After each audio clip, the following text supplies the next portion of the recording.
right, fuel tank top blows off, stops traffic. Money matters training for school administrators. And environment champions awarded.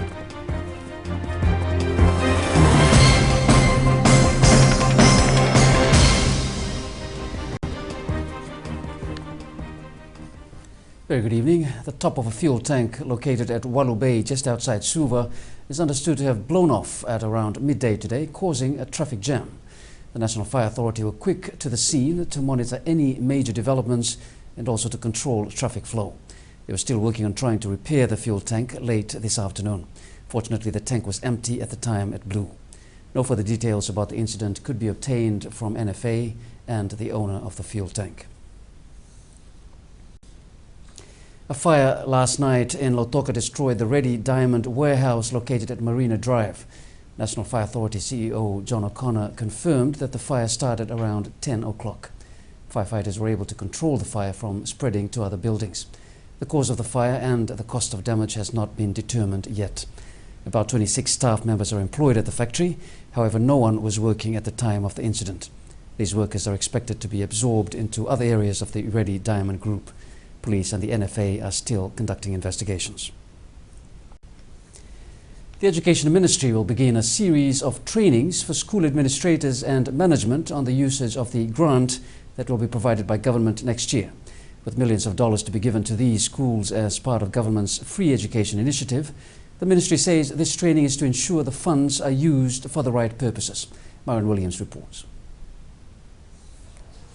By the 10th of January next year, all school boards and management will have received funds from government to cater for all the expenses of their students for the 2014 school year. From tomorrow, a series of trainings will commence right around the country so that those running these schools know how the funds are to be used.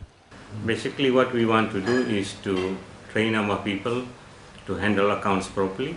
We want to explain to them what is coming in this new grant and where and how it is to be used, so that everyone has a proper understanding and the money is used for the right purpose for which it is allocated. $250 will be paid to schools for each primary school student, $440 for each student in Forms 3 and 4, $485 for all students in Forms 5 and 6, and $610 for all those in Form 7.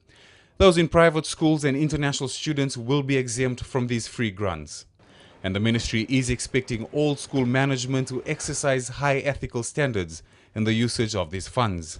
We will be looking at financial management, types of grants, criteria for its allocation and usage, the monitoring process and other things that are required from school committees. We would want them to be very clear, very clean in their record keeping so that everyone is accountable for the money that has been allocated to them. Dr. Brijlal adds that the management of these funds should not be a challenge for the individual schools. I don't see any major challenge because it has been an ongoing process, but in the past the amount of money allocated was less compared to what is coming next year. Government has allocated $541 million for the overall education sector in 2014. Myron Williams, Fiji One News. A Japanese national appeared in the Nandi Magistrates Court today, charged with failing to declare foreign currency. Fuyuki Nori was stopped by a customs official at the Nandi International Airport on Sunday night. He had in his possession more than $15,000 in foreign currency.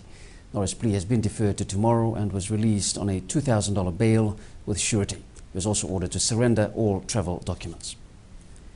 Lautoka Special Administrator Praveen Bala appeared in the Lautoka Magistrates Court this morning. Bala is being charged for dangerous driving occasioning death. This is related to the death of a 48-year-old man in Teindamu outside Lautoka last month. Bala is currently out on bail with strict conditions. And police in the Western Division will be deciding soon whether to pursue negligence charges in the drowning case at a hotel involving a child. This is after a 12-year-old drowned while swimming with her sibling at the hotel pool. The Divisional Crime Officer Western is expected to make his recommendation on what charges to pursue later this week. Meanwhile, police have also questioned the parents of a toddler who also drowned last week in Etasiri. Two academics at the University of the South Pacific were recognized last night for their environment conservation efforts. Professor Randy Thaman and Professor Bill Albersberg were awarded with Lifetime Achievement Awards for their contribution to nature conservation initiatives throughout the region. Let's start with the details. It was a night to recognize some of those who have worked tirelessly in the area of environmental conservation in their respective countries in the Pacific. USP academic Professor Randy Thaman's years of research work in empowering Pacific islands to conserve the environment has finally paid off. Professor Thaman has also advocated for the use of traditional knowledge in conservation work. And it's not just climate change. Climate change is just the frosting on the cake.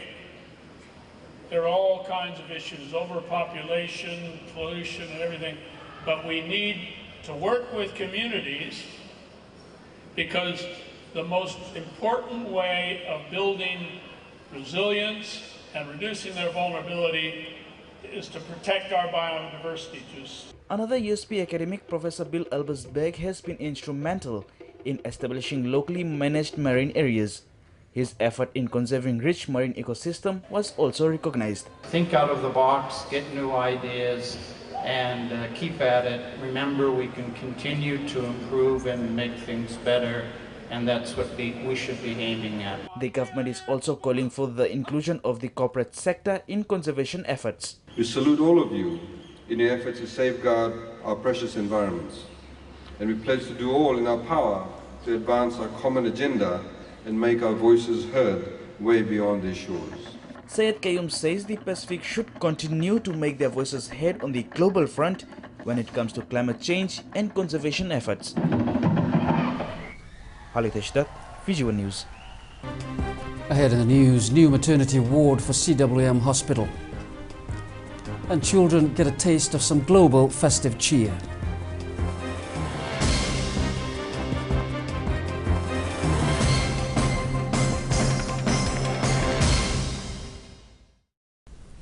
Hello again. Leading this segment, the partially decomposed body of a farmer was found by villagers in the Nawerambe Hills in Kayasi.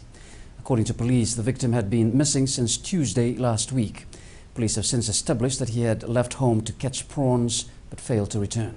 A search was mounted, but his body was found near a creek on Saturday. Post-mortem examination will be conducted soon as investigations continue. The Ndowata Community Policing Initiative was aimed at fostering a working relationship between the Fiji police force and members of the public. And although the communities have thrown their support behind the initiative, challenges continue to surface. Abisalome Rambo explains.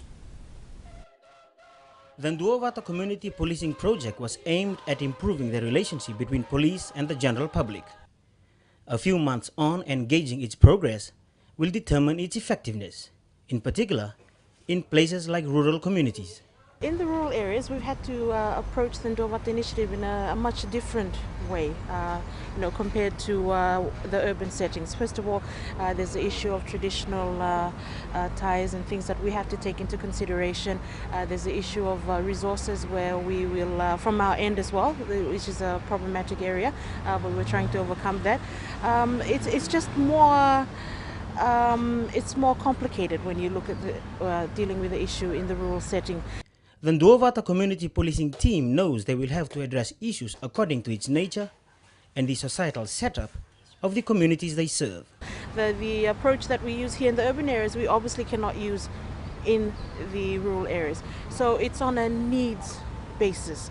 If you know your community is in a rural area and it's facing with different criminal history and so forth, what we implement here in the Central Division or in the Western Division will not necessarily work in the Eastern Division. And that's something that all our community policing officers, all our divisional policing commanders have been told to take into consideration, that the Ndowata approach is not something that is across the board. Police are aware that the onus is on them to deliver the goods. For example, we receive numerous complaints on a daily basis about our response time, about our attitudes on the phone. Those are small things that, when a person is in trouble or is searching for answers and then they come across these types of attitudes, that's something that puts them off. So it's a two-way relationship that we constantly have to work on. It's not something that we can just give it out there and say, okay, you have to come on board, help us, and that's it, we'll step back and then you do the work. No. The Ndowata Community Police Team are currently looking at the success rates of areas where the project has been launched to revamp their operational strategies. Apisola Mirambo, Fiji One News. The Ministry of Health is planning to build a new maternity ward next year at the Colonial War Memorial Hospital. This is part of the extension plan that will see the 90-year-old CWM hospital undergoing some major developments. The CWM hospital is the oldest hospital in the country, 9 decades later, and they plan to expand services. And the high demand from the public will see some of this new project getting off the ground next year. And you can also see that at CWM Hospital the infrastructure is increasing. There's plans next year to build a new maternity hospital here and expand the infrastructure. And again, to meet the rising demand for health services from the public. They've also identified areas requiring further specialized training. This will contribute to better delivery of services.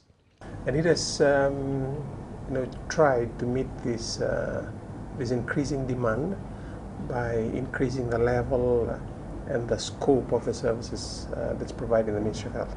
So CWM Hospital is taking the lead role in that, and so government is planning to continue to expand the range of specialized clinical service that's provided here.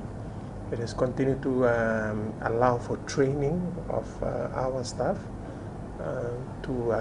in various fields of medicine.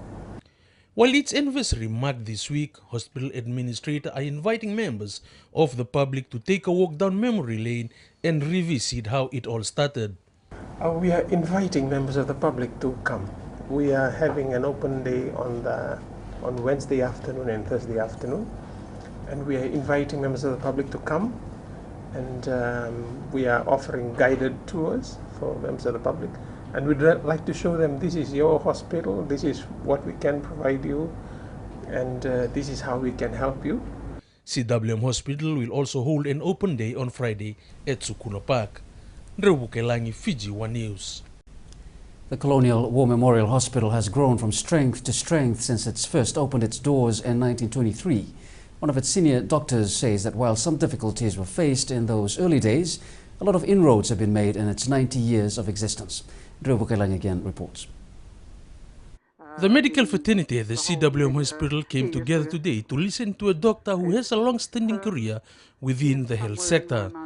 While this hospital is celebrating its 90th anniversary, Dr. Mary Stram talked about her early days at the hospital after arriving here in 1970. She said some tips about her success in the field, attributing this to working closely with patients. And she believes the best way forward is to have a review system in place to monitor those who work in this hospital. The review should always look towards improvement. Did this happen because we didn't follow our protocols? Let's follow them more. Or is there something, were the protocols followed and things happened in spite of it? Okay, does our protocol need improving? Okay, and it's very occasionally that somebody needs to be blamed. Although the health sector has a limited budget, she said this should not be used as an excuse, as those who have worked there before have managed to deliver results. It's very hard to choose a path, and for a country like us with limited budget, we profit a lot from waiting a while. She adds that the future of this profession will always be challenging with the change in time and technology, but those in authority should prioritize areas according to needs. Rather than trying to have everything that people who travel overseas have seen, rather than facing up to the very difficult thing which doctors have to do from time to time to explain to patients that intervention in their case is not going to be of benefit to them. An open day will be held at the CWM Hospital tomorrow. Ndrebukelangi, Fiji One News. The World Wildlife Fund launched a book last night to pay tribute to the late Tuimaduata Ratuaisea Katonivere, who is considered an environment conservation champion. The booklet is a collection of photographs of the Great Sea Reef. WWF has been profiling the 150-kilometer-long reef, which is the third largest barrier reef in the world. In terms of oversight management of the Great Sea Reef and his traditional fishing area, that probably was one of the last decisions that he took to allow the photographers to do that. But Of course, he passed away before the photo shoot was completed. So this book is actually a collection of the photographs from that shoot that shows the wonder of the wild marine life under the Great Sea Reef. WWF is also working with other chiefs around the country to include communities in conservation efforts.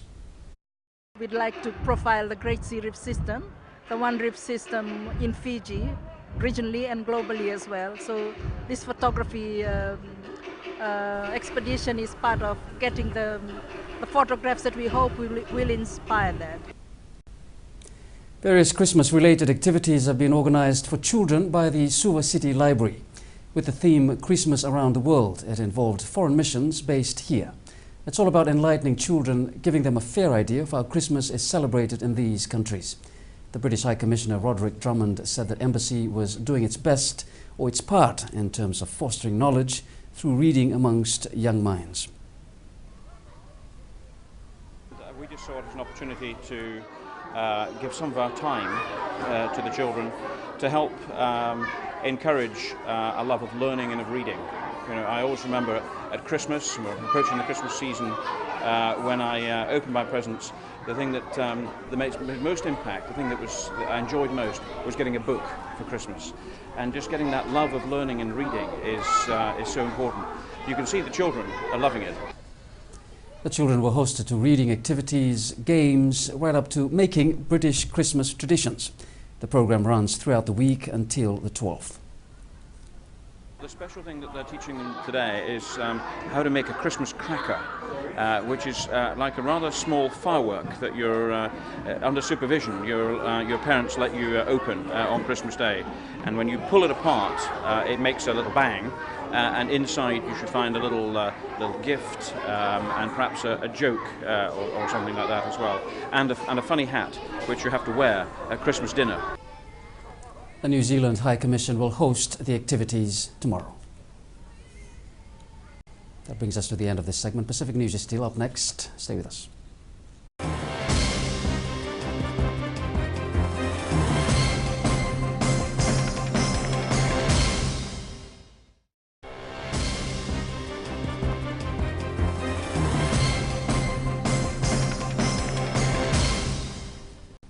A Fiji-born woman is amongst 8 women from the Pacific to be recognized at the upcoming Stars of Oceania.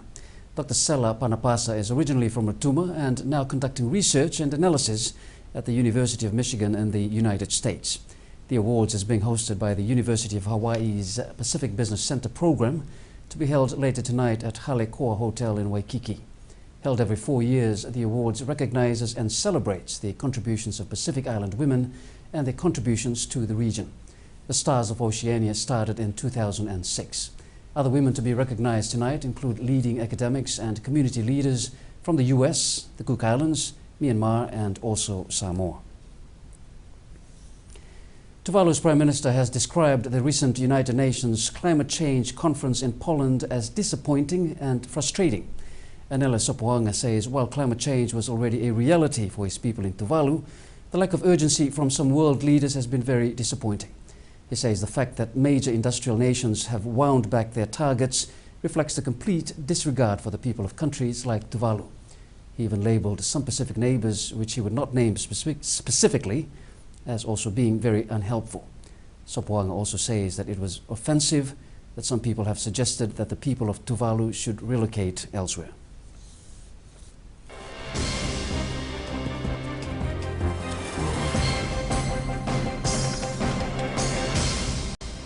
One of Fiji's newest boutique resorts, aptly named the Remote Resort, has been named the winner of the most blissful beach at the World Boutique Hotel Awards announced in London.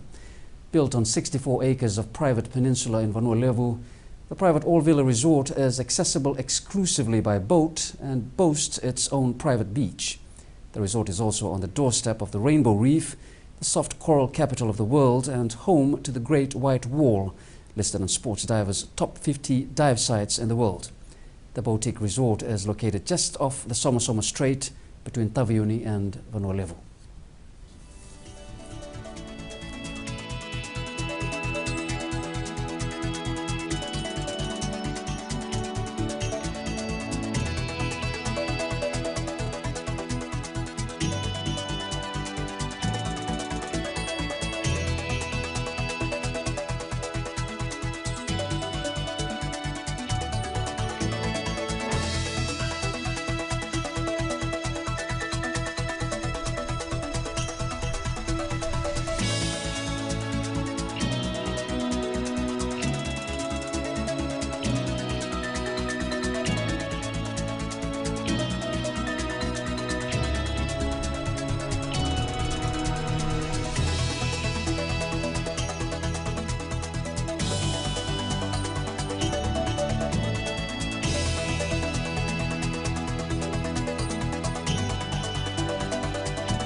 And Drew is next with sports, and I hear our Sevens team have settled well in Port Elizabeth. Yes, Billy, the side arrived at 2 a.m. Fiji time and are looking forward to their first training run later today. That's coming up. Also ahead, the war of words begin between the forces. And defending champ out of national chess tournament.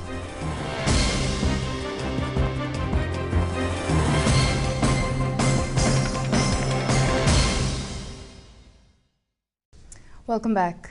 Leading sport, the Digicel Fiji Sevens team has arrived and settled well in Port Elizabeth ahead of the South Africa Sevens this weekend. The side arrived at the games venue early this morning. They plan to have their first training run at around 10 p.m. Fiji time, where coach Ben Ryan is expected to polish up on some minor areas. The side is also expected to go through 2 scrimmaging sessions against Samoa and Canada later this week. Fiji-born Joseva Nayadavo has been called up by Scottish team for the South Africa Sevens. The former Leyland Memorial School student earned his first cap in the first round of the series at the Gold Coast Sevens. He joins the team at Port Elizabeth, replacing injured forward Chris Dean. They're expected to put up a fight against our national side when they meet in the last pool match. The runner-up of the Dubai Sevens and host South Africa has made few changes to its squad. Springbok Sevens head coach Neil Powell will replace classy Stefan Dippenaar, who has been ruled out with a hamstring injury. Kenya has called in 3 replacements for the Port Elizabeth Sevens. Injury and study commitments have prevented the Kenyan side from fielding their best team for the tournament. Meanwhile, both teams are grouped in Pool B with Canada and Spain. Important for South Africa and Kenya, to actually grow the game. I think it's important for them to start, playing the game in a different kind of way, because obviously we're going to come in with a completely different kind of philosophy. And remember, you can watch the South Africa Sevens live and exclusive on Fiji One. The game starts at 10 p.m. on Friday and Saturday. The Army rugby team is brimming with confidence, hoping to shut out police in the Sakuna Bowl rugby competition on Friday. The highly anticipated match between the two forces is already building up to be a highlight of the local rugby competition. Army's rugby officials are oozing confidence. They believe their team is all fired up for the battle on Friday. The RFMF Commander Land Force has already spoken during the launching. We're coming down. We're coming down to take the whole of the Fiji Police Force, the soil, the sand, the grass and everything. We're taking the cup up. It was in 2011 that the soldiers last tasted victory. They're expected to give it their all in a clash that is labelled as the Rumble of the Forces. This is the cream of rugby in Fiji. Come and watch the Army rugby team do their work on the field. Come day, Sakuna Bowl will be up in the Army camp. Laced with provincial and national reps, both sides have been in camp for around a month. Officials of both teams confirming that the players are injury-free and are in top form. We will defend the Tanoa this year, and our intention has already been aired and re-emphasized to the players, the Sakuna Bowl players, that the intent of the organization is to retain the Sakuna Bowl 2013. Meanwhile, the police team are expecting a top-class physical match, but they will not give up the coveted prize so easily, especially when they're wanting to keep it for yet another year. Very exciting, very physical, and both camp have been preparing well as usual in every year. This is only the one game that we prepare well, and the whole families are behind all the preparation. And as the sun settles on the 6th of December, as I've stated, our intention is very clear. We'll retain the Ratu Sakuna Bowl this year. The Police vs Army match will be held at the ANZ Stadium on Friday. Vashnil Prasad, Fiji One News. The match between Police and Army will be shown on Sky Pacific's pay-per-view channel for only $20. The game will also be streamed live for viewers here and overseas for just $9 US. The Suva Kachi under 13 and 14 teams are looking forward to their Australian tour as they round up preparations in Suva today. Both sides topped their grades in the Milo Kachi competition, and they will be playing 3 matches against a top rugby club in Australia over the weekend. There will be 3, and one will be a clinic, coaching clinic with Waratahs. There's a club that they'll be playing against. The officials have planned this trip to give these young players a feel of international level competition. They hope it will help them in the future. Just upskilling students before they enter high school. Most of the students that are on this tour most of them are in class 8. So when they move up to high school, they have a better knowledge and better understanding of rugby and how it is executed. And the All Blacks will play a test in Napier for the first time in 18 years when they host Argentina in the Rugby Championship next year. 6 tests have been confirmed in New Zealand, with 3 against England in June, as well as 3 Rugby Championship matches. The England tests will be played in Auckland, Dunedin and Hamilton, while the English will also take on the Crusaders in Christchurch between the 2nd and 3rd tests. In the Rugby Championship, the All Blacks will host Australia at Eden Park, Argentina in Napier and South Africa in Wellington. The All Blacks last played in Napier in 1996 against Samoa, while McLean Park hosted a number of World Cup matches in 2011.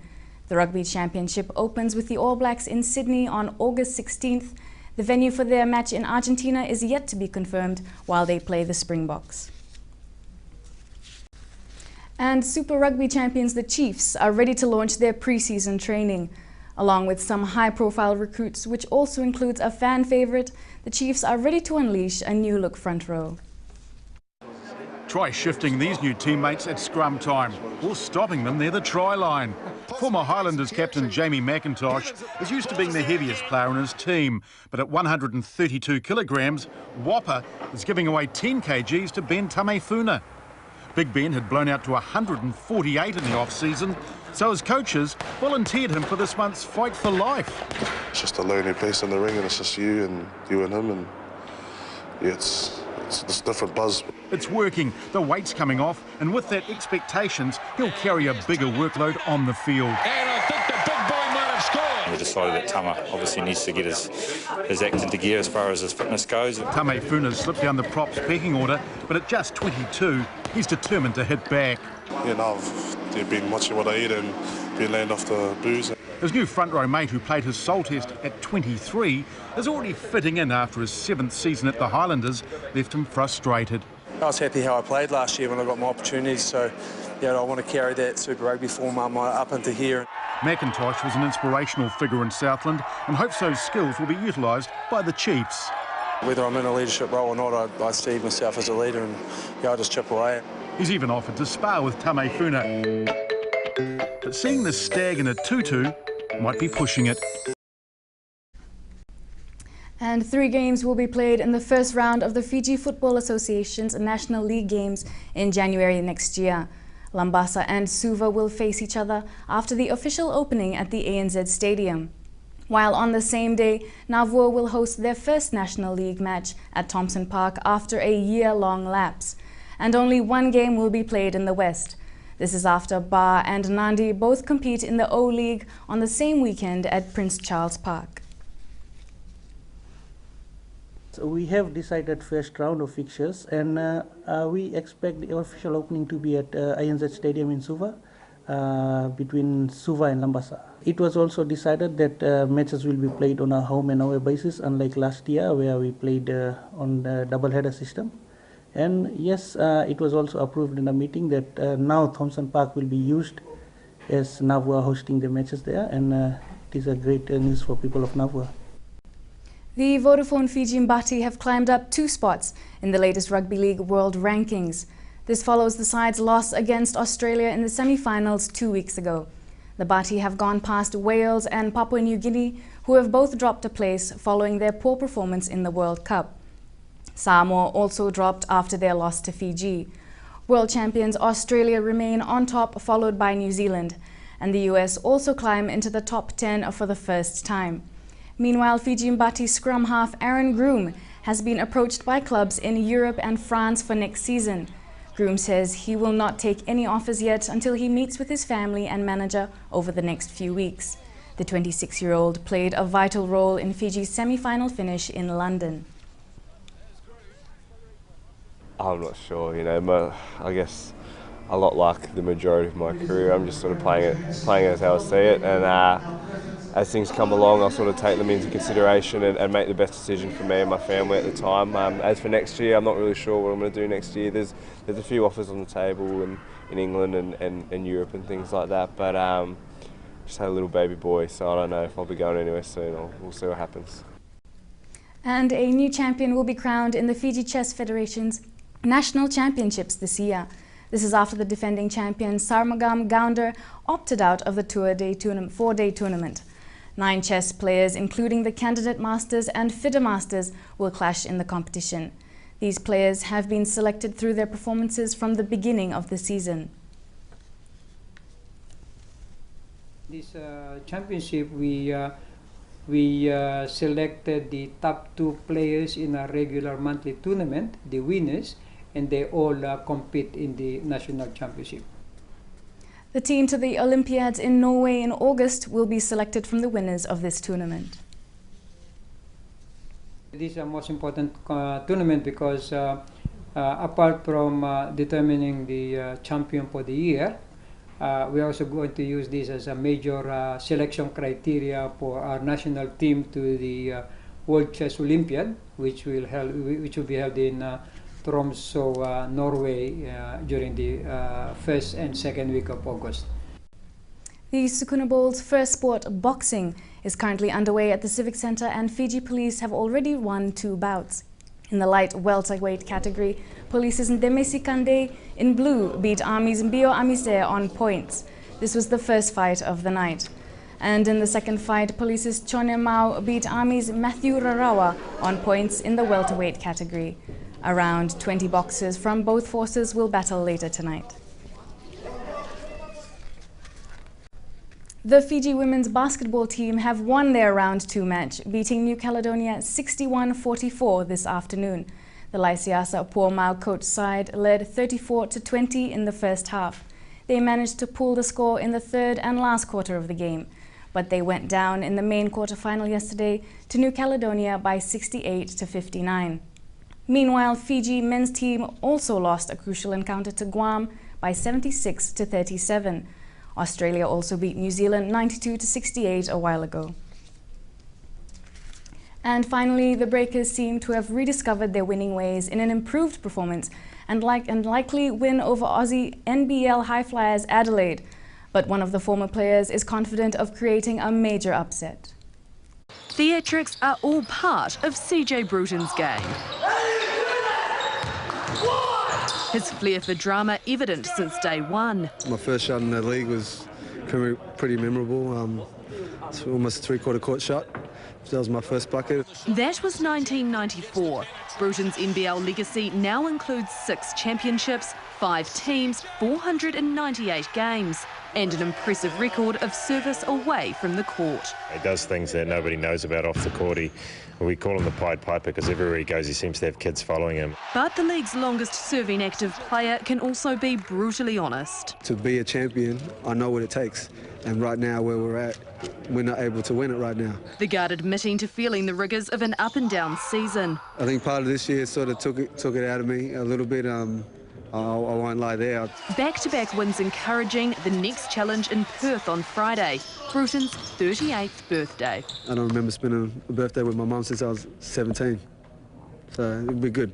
Then it's straight to Melbourne for game 500. We'll celebrate in our own way. Could be a carver session, it could be a cake, but those are 2 worthy celebrations. You're a kid in the candy store growing up until you understand how serious this game can be, and the rewards are unbelievable when you get there.